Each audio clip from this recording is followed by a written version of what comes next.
Picture this. A galaxy ruled by an ancient council, a club of alien elites who think they know best. Then comes Earth. Scrappy, ambitious, and a little too clever for their liking. They shut us out, called us dangerous. Big mistake.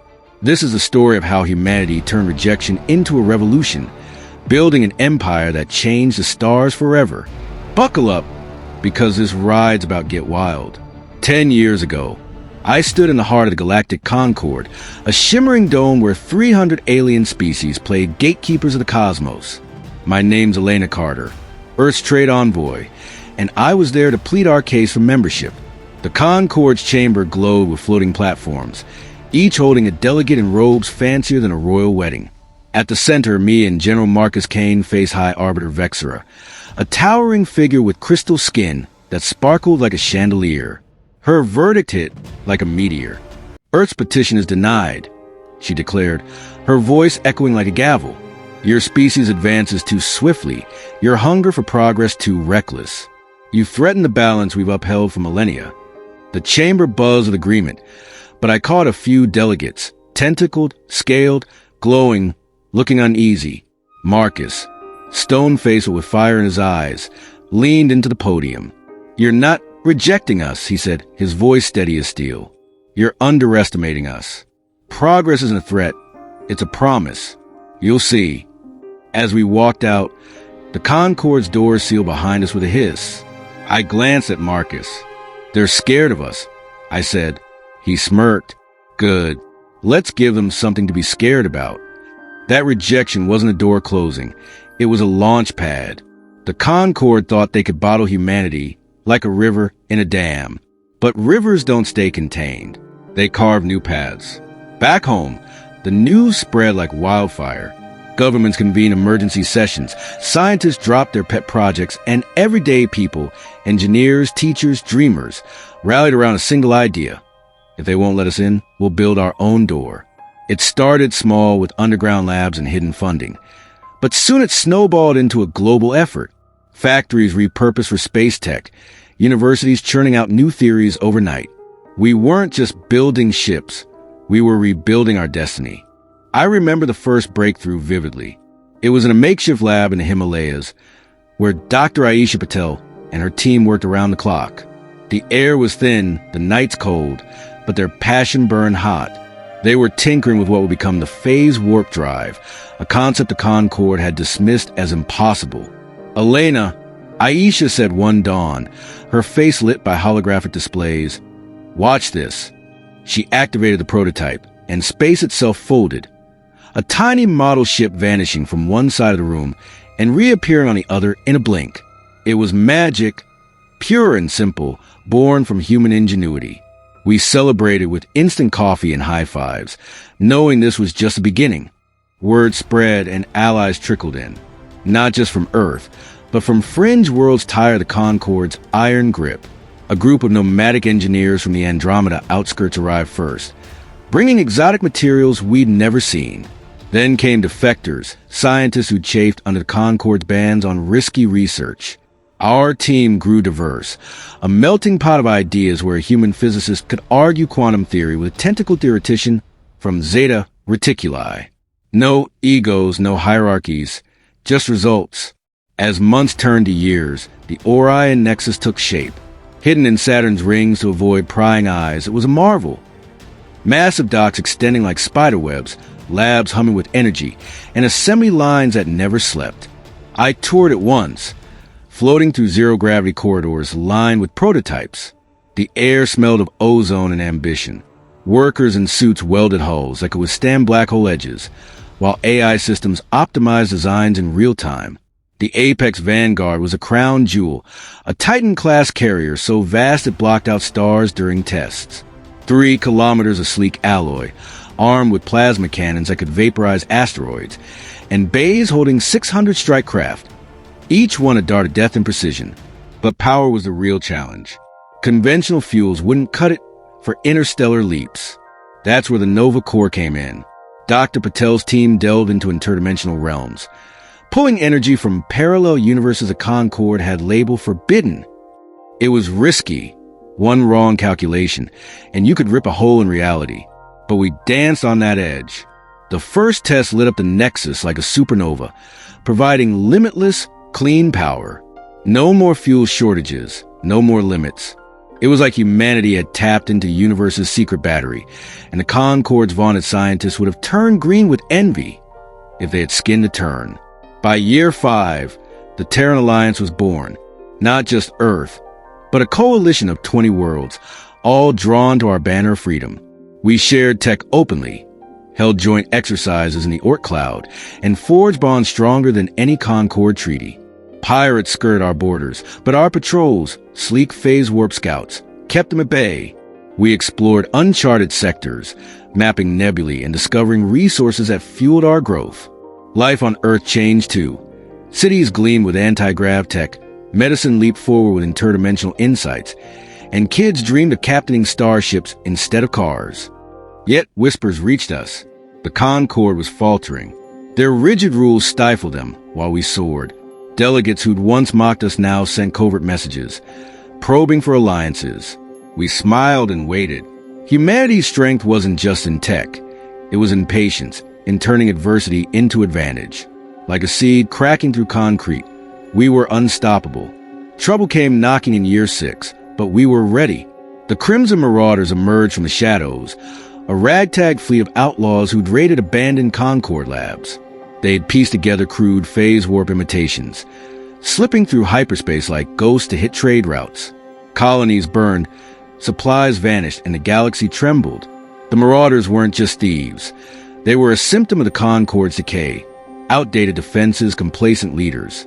I returned to the Concord chamber, this time as an observer, not a beggar.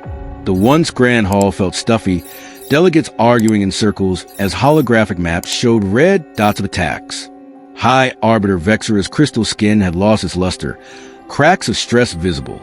Distress calls echoed. Procyon Station is lost. Marauders' overwhelming defenses. Send help now. One after another. Outposts fell, trade grinding to a halt. The economy teetered. Species hoarded resources, and fear spread like a virus. The delegates bickered endlessly. Reinforce the borders, one shouted. Negotiate, another countered. Vexera slammed her fist, silencing them momentarily. But the chaos resumed. That's when General Marcus Kane stepped forward, his presence commanding the room like a gravitational pull. Uninvited, but who would stop him? Your pirates are using tech you refuse to develop, he said, his voice slicing through the din like a laser. Stolen from your own forsaken projects. We've tracked them, studied their weaknesses. We can stop them, but it'll cost you. Vexera's facets shimmered with rage. You dare bargain in our hour of need? After we graciously allowed your observation? Kane's smile was ice cold, unforgiving. Not bargaining, arbiter. Offering partnership. Recognize the Terran Alliance as sovereign equals. Grant unrestricted trade rights across your sectors. And we'll deploy our fleet. Clean up the mess you created. The chamber fell into stunned silence. Whispers erupted. Some outraged, others desperate. Then, as if scripted, a transmission burst through the speakers. A Marauder captain's voice, laced with panic. Alert all ships. Unknown vessels emerging from warp. They're everywhere. Our drives are failing, signatures jammed. Mayday made. Static cut it off. Gasps filled the room. That was Commander Lee Wei's 9th Response Fleet in action. For weeks, we'd shadowed the Marauders, using advanced sensors to map their warp patterns. Their knockoff drives were unstable, predictable. We exploited that, sending micropulses to disrupt their fields mid-jump. The Apex Vanguard led the assault, a colossus in the void. Its phase warp engines hummed, birthing squadrons of strike craft that danced through space like fireflies. In the first skirmish, we didn't destroy, we disabled. Precision strikes severed power lines. EMP burst fried controls. One Marauder dreadnought, bristling with stolen cannons, spun helplessly as our boarding team swarmed it. Inside, pirates surrendered en masse, awed by our tech. How? Their leader growled as cuffs clicked. Lee Wei shrugged. You stole scraps. We built the future. Battle after battle unfolded across the sectors. At the Nebula Veil, We ambushed a raiding party, our Nova cores powering shields that absorbed plasma barges like rain on a window. Fighters weaved through asteroid fields, outmaneuvering the clunky pyro hulls. Casualties were minimal. Our med bays healed wounds with nanotech derived from interdimensional studies. The Marauders' fleet, once 500 strong, dwindled to remnants hiding in gas giant shadows. Back in the Concord, reports flooded in. Terran forces liberated Epsilon Hub. Pirate flagship captured intact. Vexra watched the holoscreens, her authority crumbling. Delegates murmured alliances, some slipping away to contact us privately. Kane's offer hung in the air, a lifeline they couldn't ignore. Finally, Vexra relented. "Prepare the treaty delegation," she muttered. "We accept." The Concord had no choice left. Their fleets were relics, their pride shattered. We'd saved them not out of charity, but to prove a point. Humanity wasn't a threat. We were the solution. The signing took place aboard the Apex Vanguard, in a conference room that thrummed with the subtle hum of Nova Core energy. The walls were sleek, holographic displays, showing real-time feeds of our victories.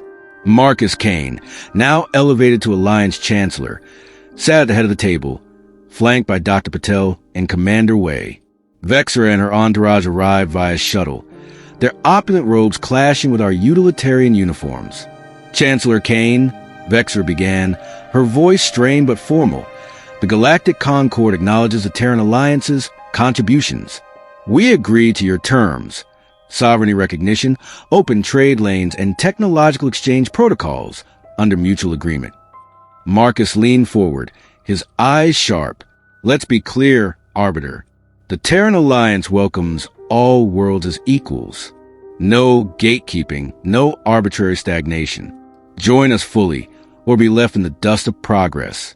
We're not conquerors, we're collaborators. Share knowledge, build together, dream bigger than your millennial-old balances." One by one, Concord worlds defected during the negotiations. The Zenari cluster pledged first, their crystalline envoys admiring our phase-warp demos. Then the Velthian systems, tentacled diplomats eager for Nova Core insights. Even Vexra's own faction, the Crystari, signed on after a private tour of our labs. "Your energy extraction, it's revolutionary." One admitted, "We were fools to ban such pursuits." Our coalition swelled overnight. Joint research initiatives launched. Human biologists working with alien geneticists on immortality serums. Engineers co-designing hyperdrives that could cross galaxies in days. Trade boomed. Earth's culture exported via holovids, alien artifacts filling museums. Pirates? Eradicated. Their remnants were formed into patrol units under our banner. By year 10, the galaxy was utterly unrecognizable. Unity Station orbited Earth like a crown, a glittering metropolis in space housing ambassadors from 600 species. Its spires reached toward the stars, docking bays alive with vessels from every corner. Inside, corridors echoed with babble of languages, translated seamlessly by AI implants. Labs pushed boundaries. Reality shifters, our latest ships, didn't just warp space. They danced between dimensions, exploring parallel realities where physics bent differently. I walked those halls daily, marveling at the change. Children from scaly worlds played with human kids in zero-grav parks, learning history that now included our rise. Conflicts? Resolved through forums where ideas clashed, not weapons. The old Concord rules were archived as cautionary tales, dusty relics in digital museums. One evening, aboard Unity Station's observation deck, I stood with Marcus, now graying but unbowed. Earth glowed below, a blue marble vein with lights. "We did it," I said, "from outcasts to architects." He nodded, staring at the stars. "The Concord caged us, Elena. But humans? We thrive in freedom. We build an empire not of chains, but of choices. A galaxy without walls, only bridges to the unknown." New threats loomed. Cosmic anomalies rival empires beyond the rim. But we faced them united. Our fleets patrolled with reality shifters, probes delving into black holes for secrets. Economies flourished. Interdimensional trade brought wonders like gravity-weave fabrics and thought crystal computers. Art blended. Human symphonies infused with alien harmonics. Literature weaving tales from 1,000 worlds. Reflecting on it all, the rejection was a gift. It forced us to innovate without shackles, to ally without prejudice. Humanity's spirit, curious, resilient, defiant, ignited a renaissance. We didn't conquer, we inspired. The stars, once distant, now felt like home. I'm Elena Carter, witness to this saga. I've seen humanity evolve from planetary dwellers to galactic pioneers. The Concord tried to dim our light, but they forgot. Humans don't fade. We blaze brighter. We forge an empire of courage where every species has a voice, every idea a chance. So what's next for us? That's the beauty. It's ours to decide. The cosmos beckons with mysteries untold, challenges unmet, but together we'll answer the call. The stars are no longer limits. They're invitations. Humanity's journey, just beginning. Subscribe if you love this tale. Share your thoughts in the comments. What would you do if rejected by the stars? Hit like, and let's keep exploring the infinite. Until next time, dream big, look up, and remember, the universe is ours to shape, to truly appreciate how far we've come. Let's dive deeper into those early days after rejection. Back on Earth, the atmosphere was electric. News outlets broadcast the Concord's denial 24/7, sparking debates in cafes and boardrooms. They fear us because we're better, one pundit claimed. Protests turned into rallies, channeling anger into action. Governments pooled resources, NASA, ESA, private firms like SpaceX, all united under the Terran Initiative. I was appointed lead coordinator, shuttling between continents to align efforts. In Beijing, engineers unveiled anti-grav prototypes. In Cape Town, biologists adapted alien flora for sustainable fuel. It was chaos, but beautiful chaos. Sleepless nights poring over blueprints. Breakthroughs celebrated with global toasts. The Orion Nexus wasn't built overnight. Construction began with robotic swarms mining Saturn's rings for raw materials. I watched from command ship as lasers carved docks into ice asteroids, shields protecting workers from radiation. The first module, a habitat dome, housed 500 souls, a microcosm of Earth's diversity. Families relocated. Schools taught astrophysics alongside history. Dr. Patel's team faced setbacks. Early phase warp test dummies into pretzels, literally. But failure fueled them. Each mistake is a step, Aisha said. They refined algorithms, incorporating feedback from alien allies. One, a being named Zora from a gas giant world, suggested harmonic stabilizers. Boom, stable warps. The Apex Vanguard's launch was a spectacle. Crowds gathered on viewing platforms, cheers echoing as it slipped its moorings. Engines ignited, a blue aura enveloping the hull. It vanished in a flash, reappearing near Jupiter in seconds. Tests followed, mock battles, endurance runs through comet fields. Armaments calibrated, railguns launching projectiles at relativistic speeds, drones swarming like bees. Nova core development was shrouded in secrecy. Labs buried deep in the Nexus, guarded by AI sentinels. The first extraction pulled a thread of energy from a parallel realm, lighting a bulb. Scaling up, they built reactors that powered entire fleets. Side effects? Minor rifts quickly sealed, yielding bonuses like temporal glimpses, echoes of alternate histories. Alliance formation was diplomatic ballet. I negotiated with rogue worlds, offering tech for loyalty. The first joiner, a barren planet called Elysium, its inhabitants silicon-based life forms craving mobility. We gave them phase warp walkers. They gave us durable alloys. More followed. Furry nomads, aquatic thinkers, each adding unique perspectives. Daily life evolved. Earth's sky is filled with shuttles.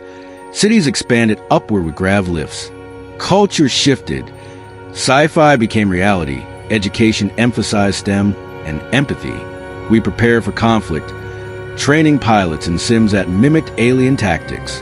When the Crimson Marauders struck, we were primed. Intelligence networks, human spies, alien informants, tracked their moves. Their leader, a scarred cyborg named Kratok, boasted in dark web forums. We hacked those, planting trackers. The intervention unfolded meticulously. Leeway's fleet deployed from hidden bases. Phase warp jumps masking approaches. At the Battle of the Veil, Vanguard's cannons lit the nebula, pirate shields crumbling under nova-powered blasts. Boarding actions were textbook. Marines and exocets breaching hulls, stunning foes with neural darts. Post-battle, we interrogated captives, uncovering Concord corruption, officials selling tech scraps. This ammunition strengthened our position. Treaty talks were tense but triumphant. Vexra argued semantics. Marcus countered with facts. "You're balance-bred pirates," he said. "Our freedom ends them." Signatures flowed, worlds defecting in waves. In the decade since Unity Station became a beacon, its core, a massive nova reactor, powering endless expansions. Conferences debated ethics of dimension shifting, risks versus rewards. Explorers returned with tales of mirror universes, where Earth never rose, fueling our gratitude. Socially, integration thrived. Interspecies marriages, hybrid tech like thought-linked interfaces. Economy, trillions in trade, poverty eradicated through resource abundance. Challenges persist. A rogue AI uprising quashed last year, dimensional beasts occasionally slipping through. But we adapt, innovate. Humanity's legacy, proving that rejection forges strength. We didn't seek dominance, we offered inclusion. The galaxy, once divided, now unites under a banner of progress. As I sign off, remember, your potential is boundless. Like humanity, turn no's into fuel. The stars await, go claim them.